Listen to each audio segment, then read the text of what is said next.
하나님 말씀 마가복음 2장 18절에서 22절까지 보겠습니다. 마가복음 2장 18절에서 22절까지 제가 봉독해 드리겠습니다. 요한의 제자들과 바리새인들이 금식하고 있는지라 사람들이 예수께 와서 말하되 요한의 제자들과 바리새인의 제자들은 금식하는데 어찌하여 당신의 제자들은 금식하지 아니하나이까? 예수께서 그들에게 이르시되 혼인집 손님들이 신랑과 함께 있을 때에 금식할 수 있느냐? 신랑과 함께 있을 동안에는 금식할 수 없느니라. 그러나 신랑을 빼앗길 날이 이르리니 그 날에는 금식할 것이니라. 생배 조각을 낡은 옷에 붙이는 자가 없나니 만일 그렇게 하면 기운 새 것이 낡은 그것을 당겨 헤어짐이 더하게 되느니라. 새 포도주를 낡은 부대에 넣는 자가 없나니 만일 그렇게 하면 새 포도주가 부대를 터뜨려 포도주와 부대를 버리게 되리라. 오직 새 포도주는 새 부대에 넣느니라 하시니라. 아멘.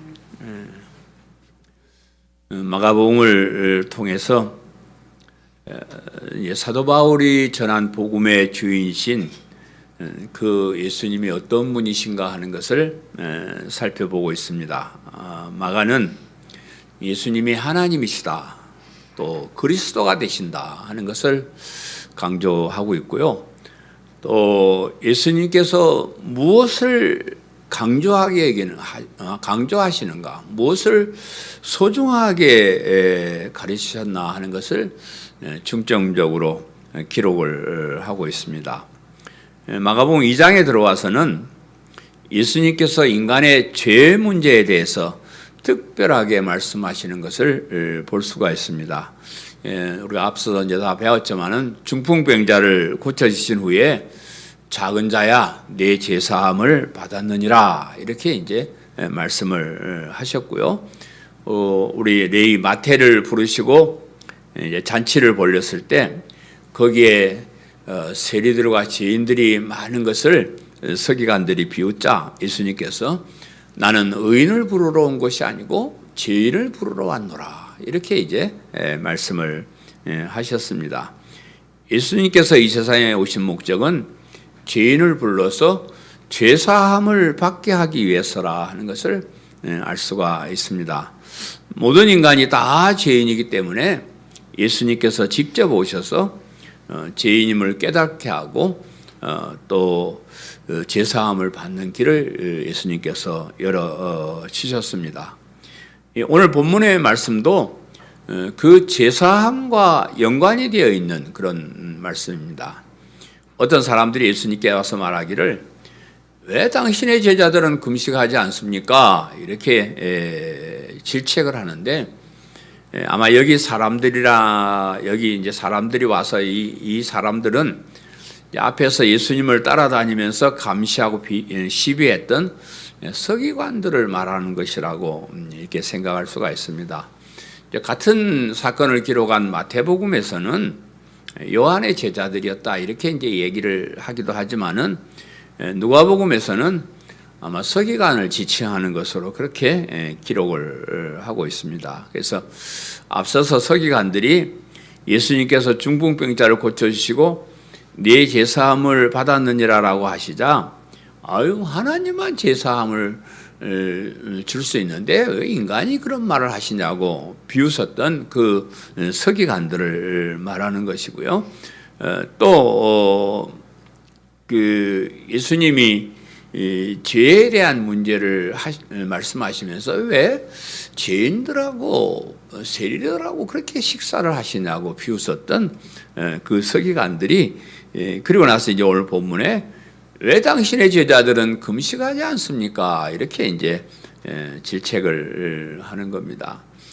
당신이 죄 문제를 심각하게 보는 사람이고 죄 문제를 해결하러 오셨다 그러면 죄 문제 해결하는 것은 금식이에요. 이 사람들이 알기는 금식을 해야 되는데 그 죄 문제의 핵심이 되는 금식도 안 하면서 무슨 죄에 대해서 알고하느냐 그렇게 이제 질문을 한 것이죠.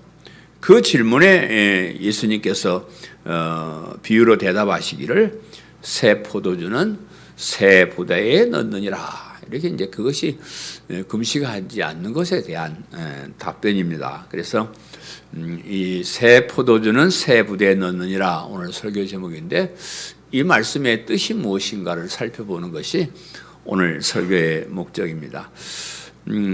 첫째로 이제 어찌하여 당신의 제자들은 금식하지 아니하나이까 이랬는데 오늘 제가 18절에 20절을 나온 말씀을 다시 한번 읽어드립니다. 요한의 제자들과 바리새인들이 금식하고 있는지라 사람들이 예수께 와서 말하되 요한의 제자들과 바리새인의 제자들은 금식하는데 어찌하여 당신의 제자들은 금식하지 아니하나이까? 예수께서 그들에게 이르시되 혼인집 손님들이 신랑과 함께 있을 때에 금식할 수 있느냐? 신랑과 함께 있을 동안에 금식할 수 없느니라. 그러나 신랑을 빼앗길 날이 이르리니 그날에 금식할 것이니라 라고 이렇게 말씀하셨습니다. 다른 교회들 가면 금식들을 많이 해요.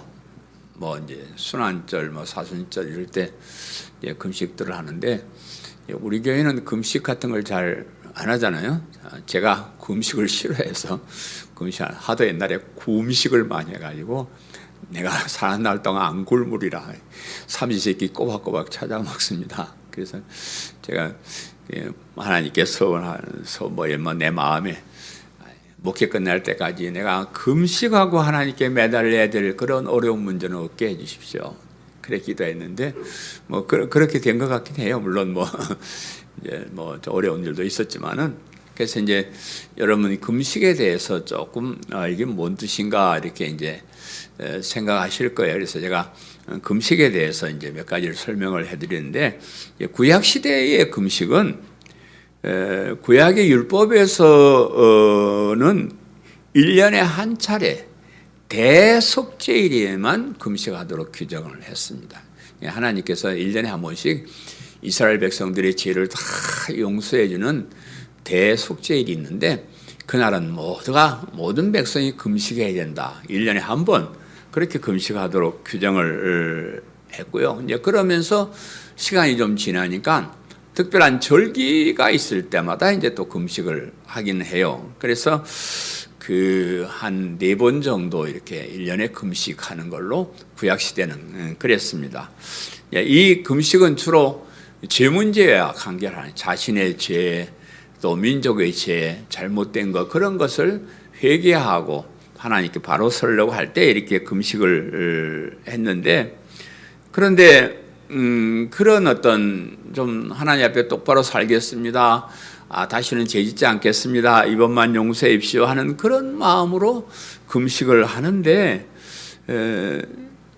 그런 마음으로 금식을 하지 않더라는 거야. 나중에 보니까 죄에 대한 해결을 위한 금식이 오히려 금식을 하면서 싸우고 다투는 거예요. 그래서 심지어 구약성에 보면 치고받고 금식하면서 하나님께서 말씀하시기를 내가 기뻐하는 금식은 흉악의 결박을 풀어주며 멍에의 줄을 끌어주며 압제당하는 자를 자유하게 하며 모든 멍에를 꺾는 것이 아니겠느냐. 이사야 58장 6절 말씀. 금식의 의미는 죄를 용서받고 서로 참 얽히고 설킨 것을 서로 풀어주고 화해하고 하나님과의 관계에서도 화해하고 그런 어떤 자유를 주는 그런 금식인데 금식을 하면서 왜 너는 똑바로 안 사느냐 너는 그따위냐 해가지고 심지어는 주먹으로 치고받고 이래 금식을 하니까 차라리 금식하지 마라. 금식의 뜻도 모르고 금식을 하느냐 그런 질책을 했었던 것이고요. 오늘 이제 본문에 바리새인의 금식이 나오죠. 바리새인의 제자들이 금식을 했다 그랬는데 그 1년에 한 4번쯤 하던 그 금식을 이 예수님 당시의 바리새인들은 매주 2번씩 해요. 월요일과 목요일 이렇게 2번씩 이렇게 금식을 하는데 어떻게 해서 1년에 4번 하던 금식이 일주일에 2번이 되었는가? 이거는 성경에 기록이 없어서 잘 모릅니다. 바리새인들은 좀 상당히 경건하게 산다 이렇게 이제 율법도 지키고 우리는 하나님 말씀대로 똑바로 산다 하는 사람들이 바리새인들이에요. 그래서 그런데 그런 경건이 정말로 참된 경건이 아니고 거칠애를 강조하는 거예요.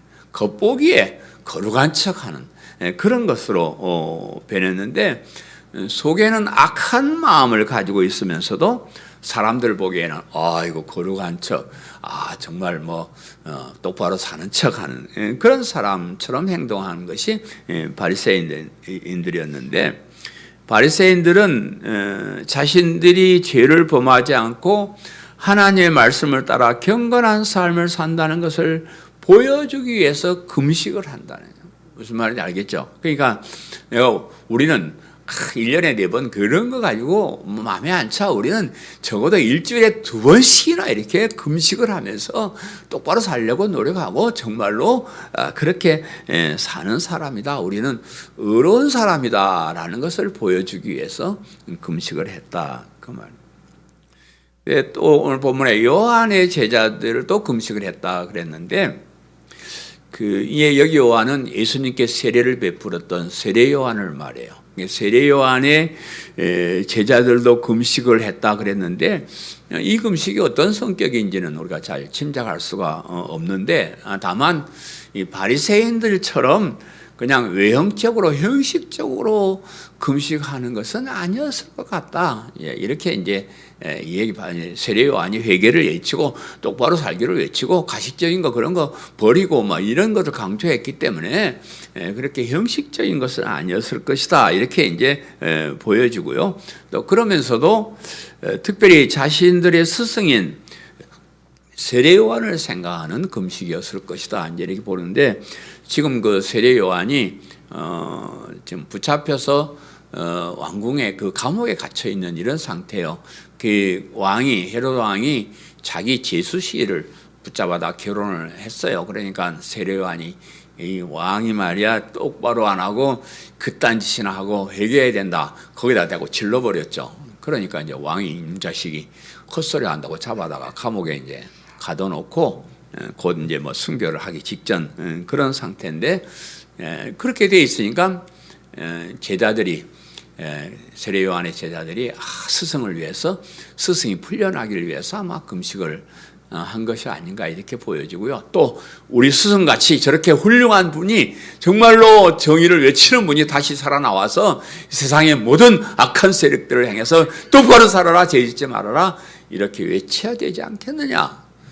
그래서 우리 스승이 무사히 나와서 이스라엘을 향해서 죄짓지 말라고 외치는 그런 사람이 되게 해주십시오라는 그런 기도였을 것이다. 그렇게 우리가 짐작을 해봅니다.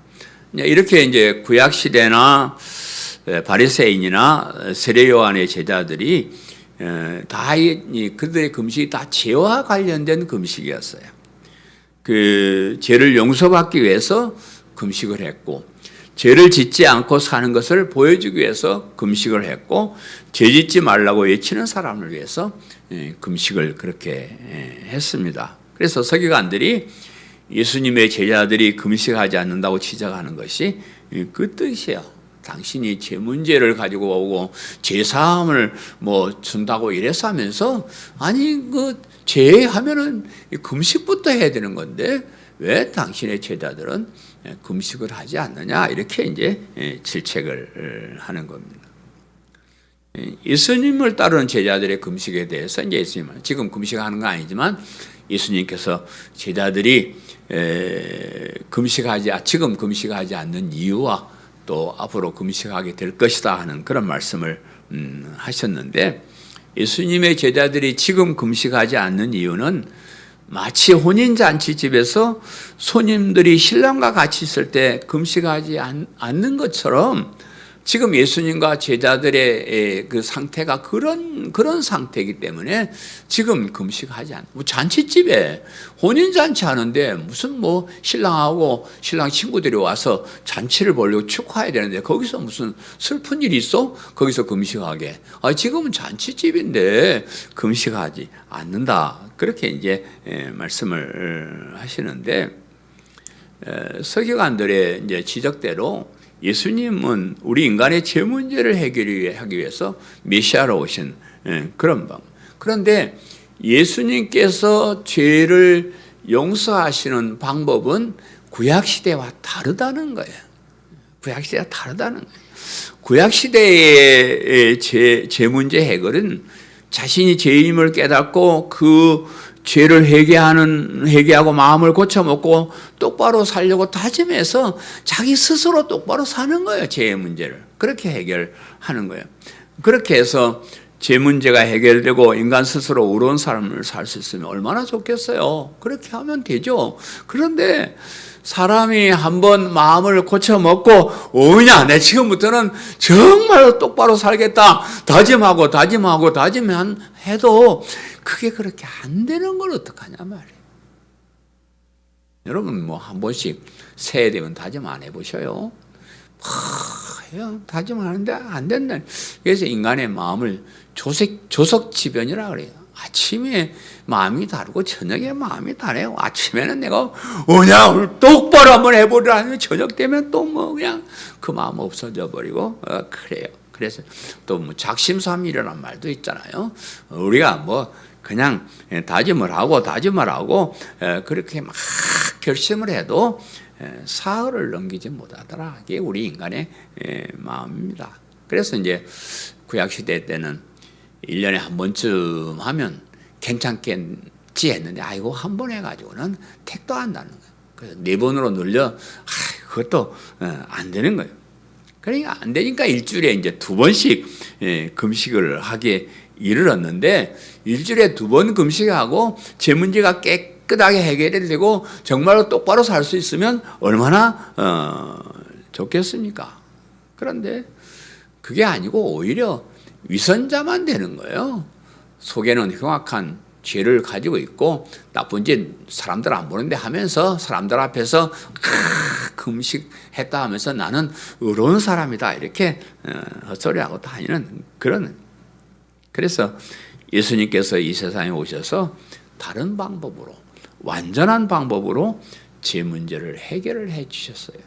그래서 아무리 다짐을 하고 또다시 죄를 지을 수밖에 없는 인간을 위해서 아예 그 죄를 용서받을 수 있는, 우리가 이 땅에서 똑바른 사람이 되지 못한다고 할지라도 죄 문제가 해결받을 수 있는 그런 새로운 방법을 예수님께서 우리에게 주시고 그 길을 열어주셨다 하는 겁니다. 그래서 지금 제자들이 금식하지 않는 것은 예수님께서 세상에 오셔서 그 엄청난 일을 지금 시작하는 거예요. 지금 예수님께서 이 세상에 오셔서 하나님 나라의 복음을 선포하고 제자들을 불러 모으고 이렇게 하는 것은 이거는 진짜 우리 인간에게 있어서 엄청난 잔치고 엄청나게 기쁜 일이에요. 역사에 이런 일이, 이렇게 좋은 일이 있을 수 없는, 다시 올 수 없는 그런 잔치와 같은 그런 일입니다. 그래서 지금 이런 새로운 구원이 시작되는 이런 때에 기뻐하고 즐거워하고 감사하고 우리는 그 예수님을 똑바로 알고 그 예수님을 영접하고 그 예수님께서 마련해 주신 새로운 죄 용서의 그 길을 따라가면 되는 거예요. 그건 지금 그렇게 얘기를 하는 거예요. 다만 이제 곧 신랑을 빼앗길 날이 오게 된다 하는데 예수님께서 이제 그렇게 공생애를 하시고 결국은 이제 그 뜻을 이루기 위해서 십자가에 죽으시고 부활하시고 또 이제 승천하시잖아요. 예수님 먼저 이제 제자들을 남겨놓고 떠나게 되는데 그때가 되면 제자들이 금식하게 될 것이다. 그때는 그때의 제자들의 금식은 죄를 용서받기 위해서 똑바로 살기 위해서 하는 그런 금식이 아니고 죄의 용서에 대한 감사, 확신 그런 거 가지고 이 믿음, 이 귀한 믿음을 빼앗기지 않게 해달라고 금식하며 기도했을 것입니다. 그래서 지금은 금식하지 않지만 예수님이 이 구원 사역을 이뤄놓고 승천하시고 난 다음에 제자들이 이 땅에 남아서 복음을 전하면서 믿음을 지키면서 그 어려움 때문에 금식하게 될 것이다. 이렇게 말씀을 하셨습니다. 금식의 뜻은 대강 이제 아셨죠?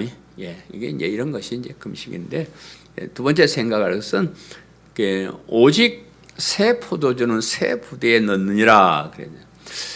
21절, 22절 제가 다시 한번 읽어드립니다. 생배 조각을 낡은 옷에 붙이는 자가 없나니 만일 그렇게 하면 기운 새 것이 낡은 그것을 댕기어 헤어짐이 더하게 되느니라. 새 포도주를 낡은 가죽 부대에 넣는 자가 없나니 만일 그렇게 하면 새 포도주가 부대를 터뜨려 새 포도주와 부대를 버리게 되리라. 오직 새 포도주는 새 부대에 넣느니라. 여러분 이제 이 말씀의 뜻은 알겠죠? 제가 헌옷이 하나 있는데 여기 벙커가 났어.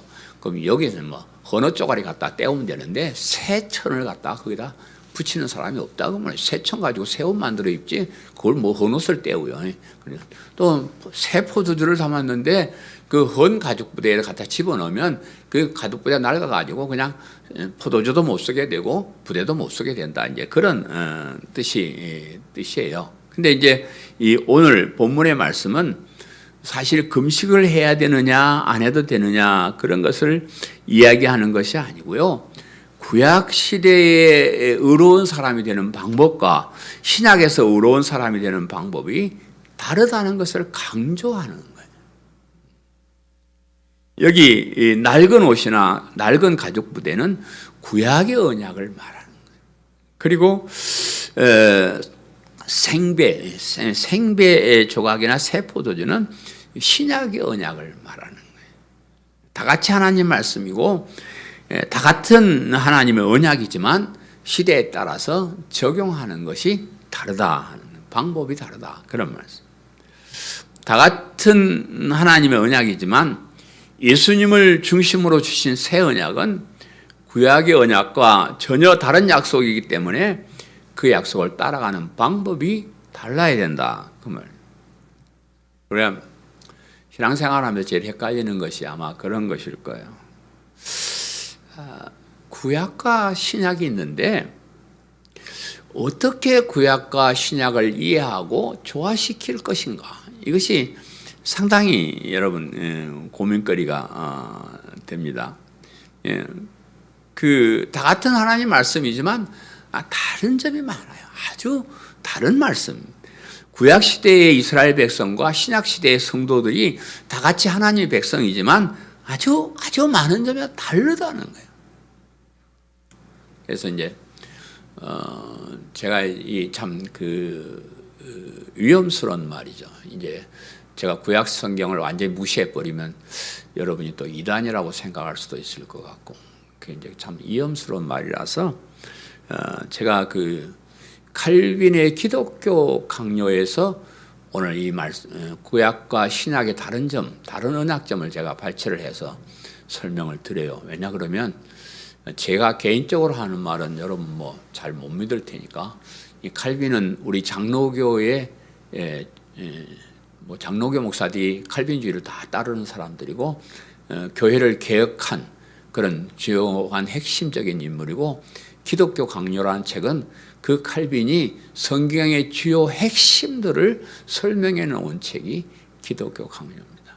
여러분 이제 잘 모르게 옛날에 우리 교회 초창기에 계시던 분들은 제가 그 기독교 강요 책 두 권을 새벽마다 그걸로 설교를 다 했습니다. 여러분 그때는 못 들었을 건데, 그래서 이제 그것을 자세하게 다 설명드릴 수는 없고 핵심만 제가 정리해서 얘기를 하는데, 이 포인트는 칼빈이 한 말이, 첫 번째로 구약은 영적 축복을 현세적 축복으로 표현했다. 구약 성경이 어떤 성경이 영적인 축복을 우리가 받아야 되는데 그것을 현세적으로 표현했다. 칼빈이 하는 그런 말입니다. 구약이나 신약은 모두가 핵심적인 뭐냐면 우리가 살아야 될 본향이 여기가 아니고 영원한 하나님 나라인 것을 알고 그 나라를 사모하면서 그 나라에 들어가야 된다는 것이 핵심 포인트예요. 구약이나 신약이나 그 점은 같은 것인데, 그 하나님 나라를 구약에서는 이 세상 나라를 통해서 보여주셨다는 거예요. 이해가 잘 안 되실까? 구약 시대나 신약 시대나 똑같이 우리가 돌아갈 본향이 있다는 거예요. 영원한 천국을 향해서 가야 돼. 그게 하나님 나라인데 그것을 구약 시대 때는 현재의 나라를 통해서 보여주신 것이다. 이렇게 이제 얘기를 합니다. 하나님께서 아브라함의 후손을 통해서 하나님 나라인 이스라엘이라는 나라를 가나안 땅에 세우세요. 그리고 하나님의 특별한 보살핌을 받으면서 살도록 해주셔요. 가나안 땅의 그 역사들을 읽어보면 하나님이 정말로 기적적인 방법, 특별한 방법으로 하나님이 그들과 함께 하시면서 그들을 보살펴 주셨는데, 그러나 그 이스라엘이라는 나라는 그것 자체가 최종적인 축복이 아니다 그 말이에요. 그 가나안 땅에 세워진 이스라엘 나라는 영원한 하나님 나라인 천국을 보여주는 것이다. 내가 이 가나안 땅에 이스라엘 나라를 이렇게 특별하게 이렇게 인도하고 보살피지, 이거는 그냥 맛배기고 정말로 내가 완벽하게 다스리는 영원한 하나님 나라가 있다는 것을 그 세상 나라를 통해서 보여주신다 하는 겁니다.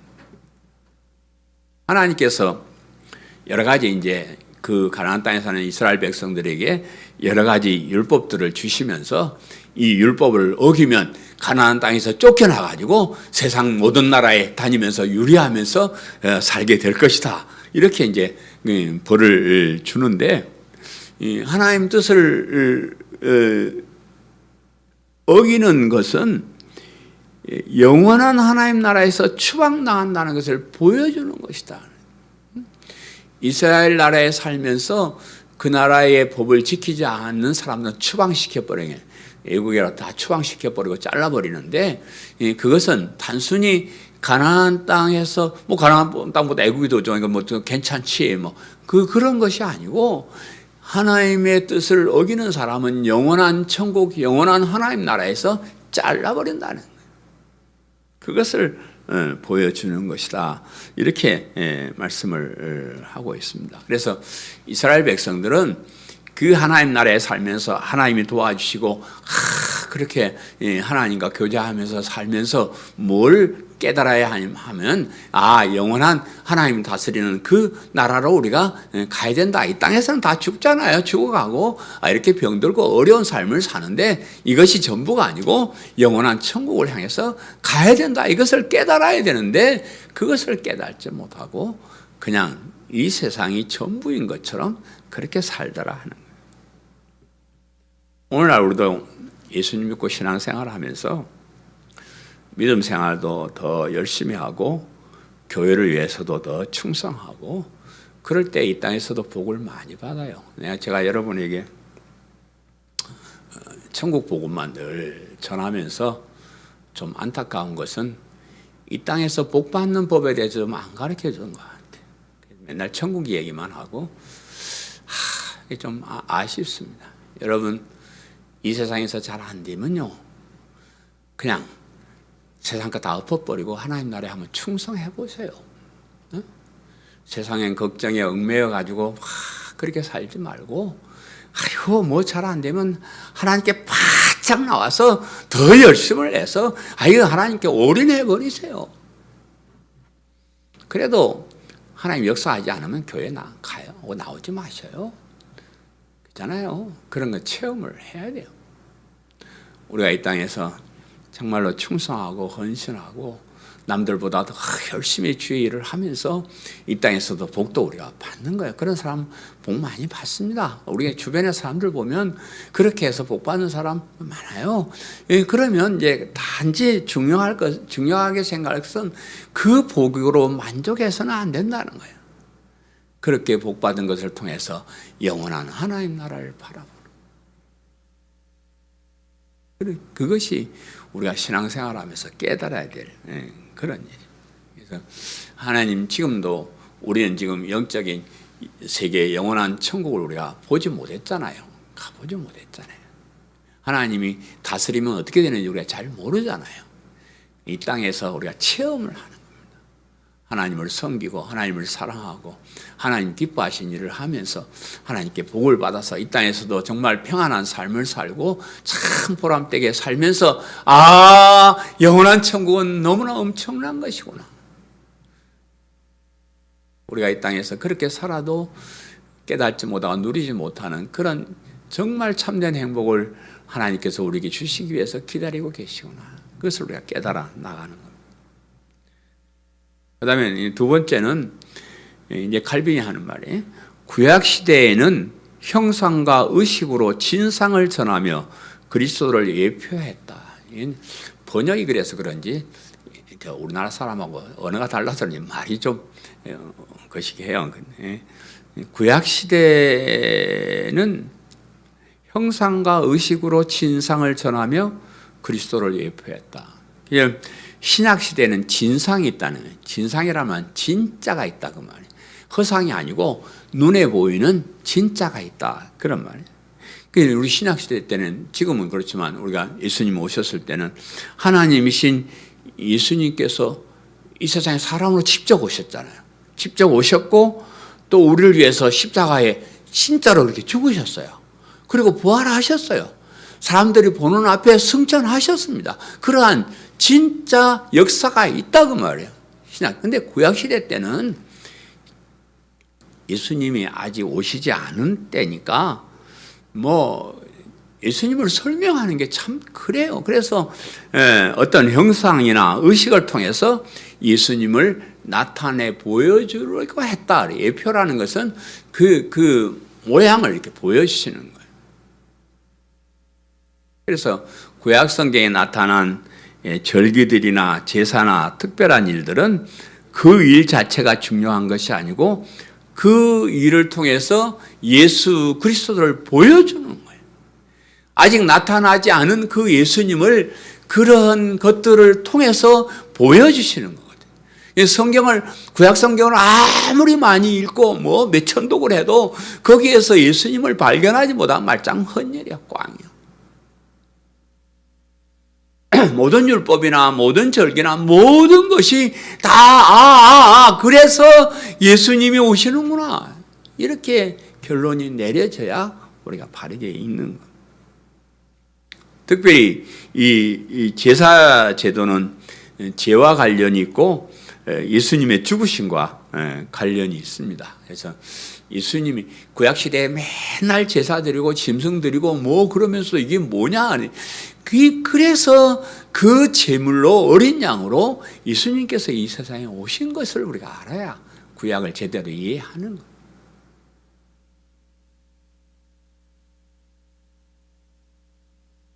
우리 이제 성전 이제 어떤 목사님들은 성전 모형을 이렇게 다 만들어 놓고 구약 시대 그 성전에 대해서 다 설명하는 그런 공부들을 하는데, 우리 그런 걸 안 해봐서 잘 모르지만 그 성전에 들어있는 모든 기물들 하나하나가 다 예수님을 나타내는 것이다, 이렇게 결론을 내립니다. 구약 성경의 모든 것은 예수님을 보여주는 것입니다. 우리가 지금 이렇게 예배를 이제 드리고 있는데, 우리 예배도 예수님의 부활과 관련이 있는 그런 예배입니다. 우리가 구약 시대 사람들은 안식일을 이렇게 지켰지만 우리는 그 안식일이 아니고 그 안식일 다음 날이 일요일이거든요. 이날을 주일날 우리가 모여서 예배드리는데, 왜 우리가 안식일에 안 모이고 주일날 모이느냐? 그러면 이 주일날이 예수님께서 부활하신 날이에요. 안식 후 첫날에 예수님 부활하셨어요. 그래서 안식일보다 더 중요한 것은, 안식일이 우리가 다음 주에 이제 안식일에도 배우게 될 겁니다만, 예수님이 안식일의 주인이라 그랬는데, 중요한 것은 예수님이. 그래서 우리가 주일날 이렇게 예배를 드립니다. 그래서 우리가 이렇게 와서 예배 드리지만 참 우리 예배 드리는 의미를 사람들이 잘 모르고 예배 드리는 사람들 많은 것 같아요. 우리가 여기 오늘 왔잖아요. 예수님이 부활하셨어요. 우리 예수님이 부활하셨습니다. 우리도 예수님처럼 부활하게 될 것입니다. 우리도 예수님처럼 부활하게 해주신다고 약속했습니다. 우리는 그 약속을 믿고 그 부활의 그 영생의 그 주님을 우리가 찬송하고 예배하고 기뻐하고 즐거워하는 축제의 날이 우리가 예배 드리는 겁니다. 예배 드리러 와서 뭐 봉사하고 뭐 요즘 안 하지만 식사하고 교제하고 사람 사귀고 뭐 여러 가지 일들을 하지만 그런 거는 아무것도 아니에요. 주일날 교회 와서 한 번이라도 부활의 주님을 한번 만나보는 거예요. 내가 부활해서 영생할 수 있다는 그 기쁨을 한번 만끽하는 거예요. 이렇게 좋은 교회 오는 것이 슬퍼지니까 이게 참 슬픈 정말 신나는 정말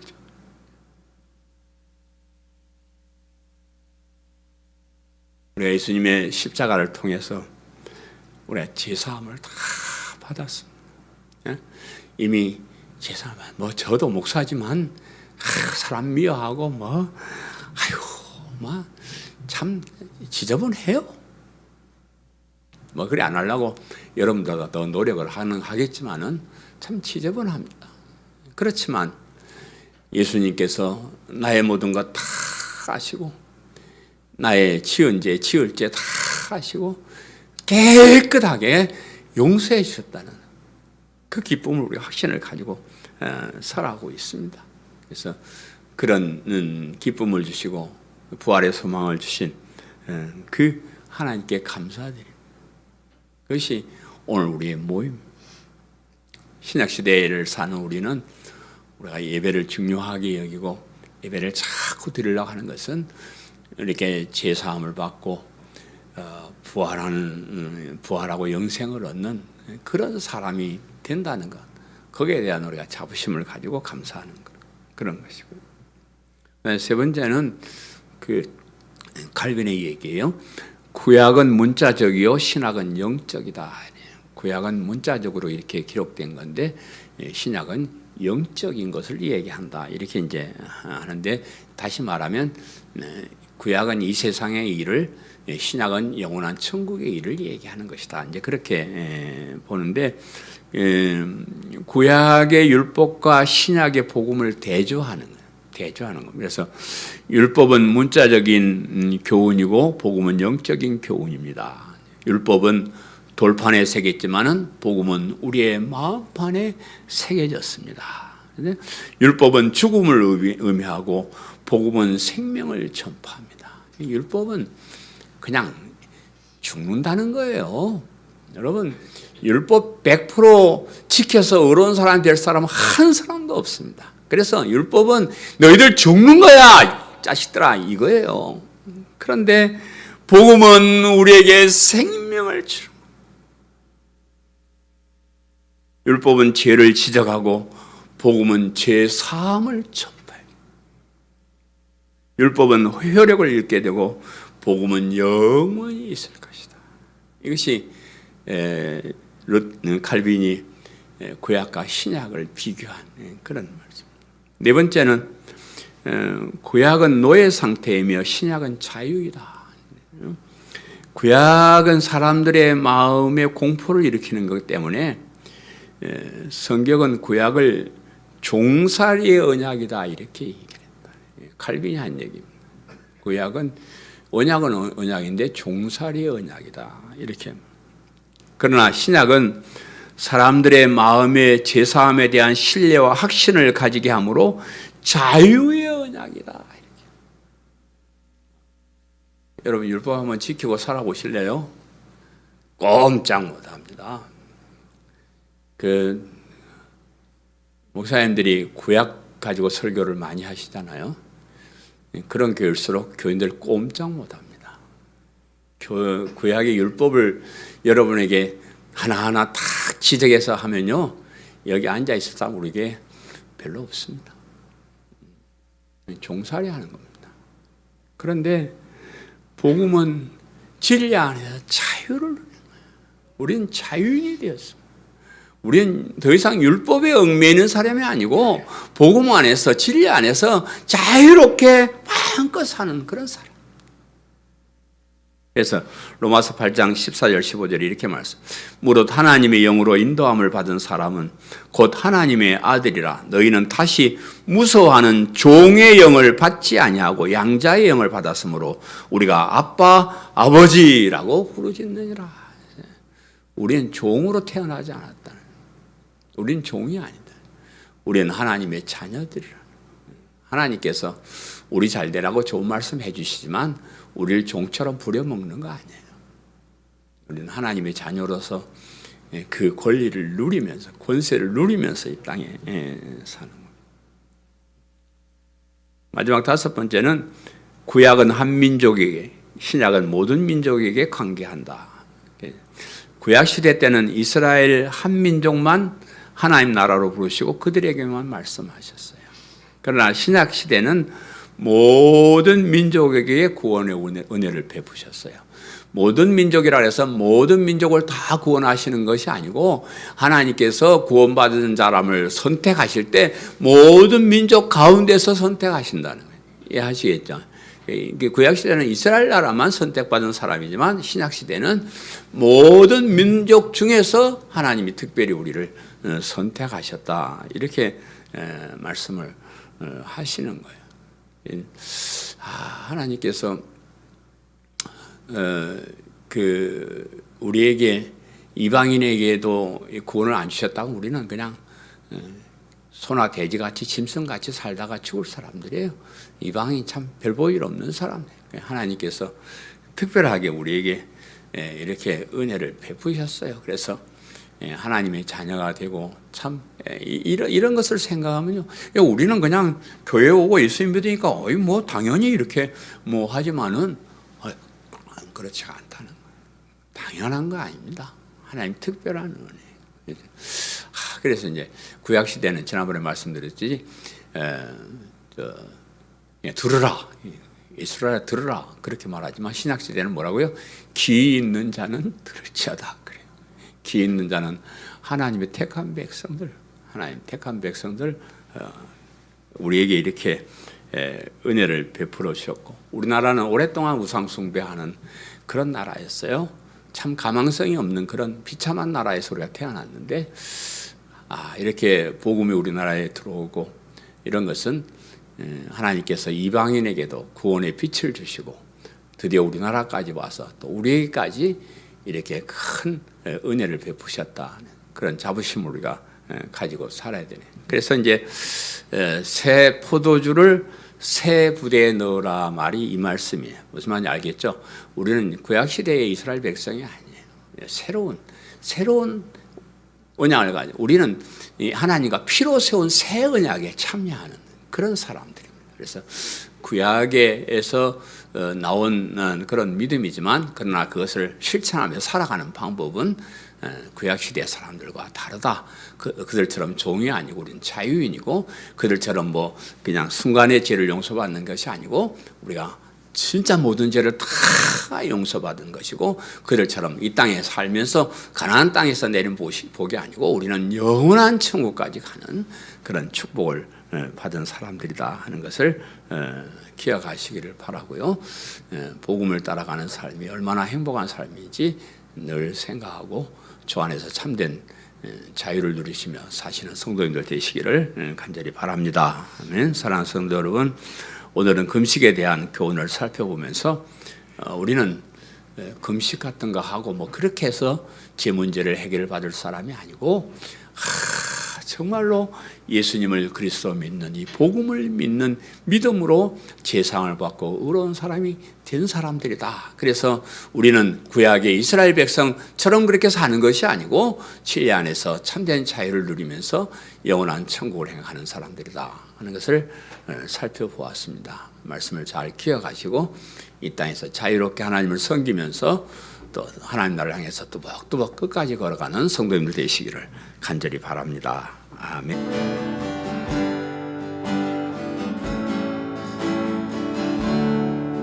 오직 주의 사랑에 매여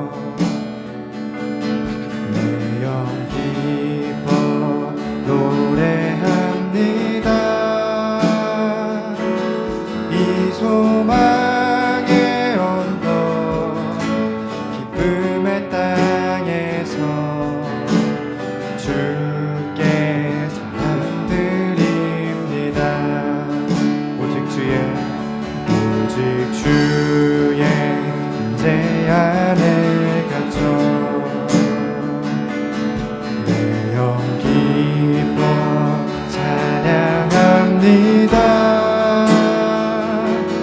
이 소명의 언덕 거룩한 땅에서 주께 경배드립니다. 주께서 주신 모든 은혜 나는 말할 수 없네. 내 영혼 즐거이 주 따르렵니다. 주께 내 삶 드립니다. 주께서 주신 모든 은혜 나는 말할 수 없네. 내 영혼 즐거이 주 따르렵니다.